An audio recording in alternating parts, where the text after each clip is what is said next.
In the game of life, the key to making friends, influencing people, even winning at cards, is how well we understand what's inside another person's head. But knowledge of the mind is not something we're born with. Do you know where your mind is? No. In your chest.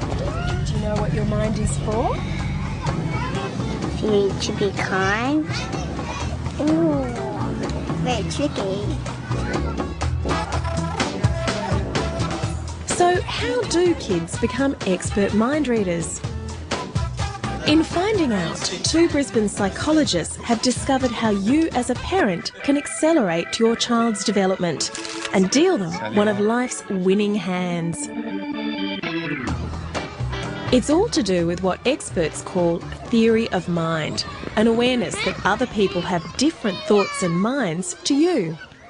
Theory of mind is our everyday mind reading. It's our ability to watch someone and know, or at least think we know, what they're thinking, what they're feeling, what they're seeing. Before children develop a theory of mind, they believe everyone has the same thoughts as them. So at what age does the penny drop? Today I'm joining Candy Peterson and her team to find out. While we watch on a video link up, next door, different aged children are being put to the test. Which one looks happy? Can they put themselves in someone else's mind? Bianca has just turned 3. Now let's have a look at this box. Do you know what's in the box? Look at this. There's a pig inside the box, see? Okay, I'll put him back in. Now here is a lady.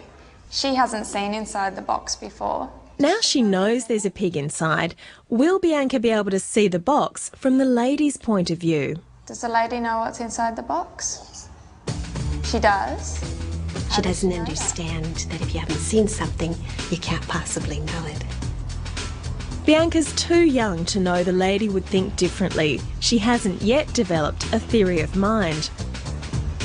Do you know what's in there? But Ruby is 5. Let's have a look in there. Now here comes a lady. And now this is the crucial test. Does she know what's in there? Person who hasn't seen in it. And she's very confident. Stormed she it in, knows yeah. they don't know. So she's there, she's got it. She's got it fully, yeah. And she's smiling too when she answers. She's pretty confident. She knows it, yeah. What do you think is inside Ruby this box? knows not all people think the same way she does. She's aced theory of mind. Open up and have a look. Well, I think it's the most amazing transformation in human development, because when the child understands that other people have minds, they really understand what it is to be human. Most children develop a theory of mind somewhere between the ages of 3 and 5. But in tiny toddler terms, 2 years is a giant age gap. And this got Candy thinking. Could there be an advantage to being able to read other people's minds earlier? She went to the local preschools to find out and did a survey of popularity. She discovered the earlier children developed a theory of mind, the more friends they had at school. My best friend is Andre.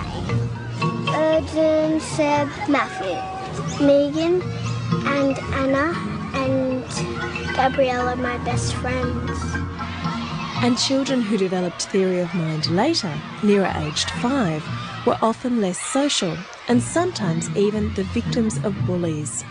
Children who are quite slow to develop the ability to attribute mental states to other people tend to be rejected by their peers. And there could be repercussions all through later years. Once children are rejected by their peers, it's very hard to make up for that later on. So, in the lottery of life, is there any way for parents to fast-track their child's development and ensure their popularity stakes? It's pulling the washing off the line. Oh. To find out, Candy looked at how parents spoke to their children. Oh, they're following us still, aren't they? What's the little girl wearing? Nicola is focusing mainly on descriptions of colour, dress and action. What can you see out the window? Trees and grass. Sweetheart, how can you tell if her face is happy? What would we look for? Sam, however, is focusing much more on the character's moods and feelings. What's on her face that tells you she's had a good day? A happy face. A happy face, that can tell you. That's in the paper. And the results are conclusive. And we've found that mothers who have a style of talking a lot about what other people think and feel and want and see have children who tend to acquire a theory of mind somewhat earlier. So you can improve your child's mind reading skills just by the way you talk to them, be it in the shops, at bedtime or on the beach. These are all opportunities where you can talk to your children about what's in someone else's mind and get them to start thinking explicitly about what's in other people's minds. And who knows, before long, you may not only have social children with lots of friends, but expert card players on your hands too. Full house. Oh,